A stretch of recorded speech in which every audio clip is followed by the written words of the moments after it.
Bonjour à tous les Calédoniens. Bonjour tout le monde. Et bien voilà, nous avons décidé aujourd'hui de faire une petite vidéo pour témoigner un peu de ce que l'on vit en ce moment à Singapour. Donc nous sommes 10 Calédoniens bloqués depuis 3 jours à Singapour.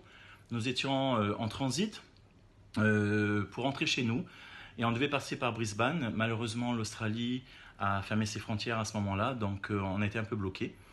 Et nous sommes retournés vers Singapore Airlines qui nous ont bien aidés et ils nous ont proposé un billet vers Tokyo.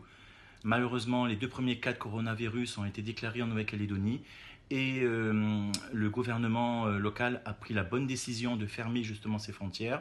Et donc, n'ayant pas de connexion vers la Calédonie, nous sommes restés toute la journée hier à l'aéroport.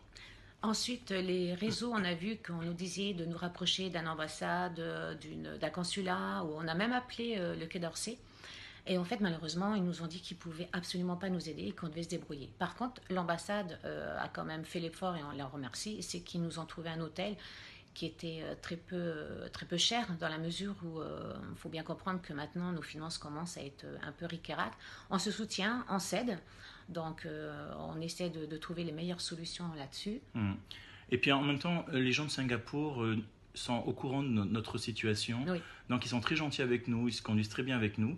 Moi je remercie aussi les institutions parce qu'on a des contacts avec la province sud et avec la mairie de Nouméa. Donc sachez une chose, c'est que c'est important d'avoir toujours ce contact parce que quand on est loin de chez nous, on a toujours besoin d'avoir des informations et vous êtes vraiment le lien pour nous avec la Nouvelle-Calédonie. Donc un grand merci. Pour vous rassurer, à Singapour tout se passe bien. On reste le maximum de temps dans nos chambres.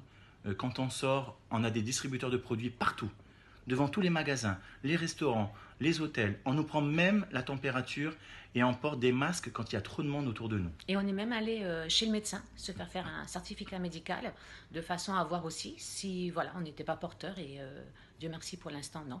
Donc, Voilà, on évite aussi justement d'être trop proches les uns des autres par rapport aux étrangers, je parle bien sûr.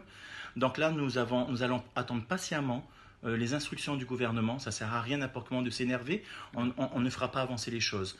Donc on va attendre patiemment à Singapour les instructions de nos institutions. Nous allons nous aider financièrement, ne vous inquiétez pas. Moi, tout ce que je demande, c'est qu'en Nouvelle-Calédonie, vous en faites autant. Soyons tous responsables. Nous pouvons tous passer cette crise. Il suffit tout simplement de respecter les consignes. C'est tout ce qu'on vous demande. on remercie tout le monde vraiment et prenez soin de vous les Calédoniens et je voudrais embrasser ma famille, mes enfants, mes petits-enfants. Un gros bisou à toutes nos familles. Bisous à toutes nos familles. Voilà. Et puis portez-vous bien, Ouais. protégez-vous mes amis. À Et bientôt. on vous aime.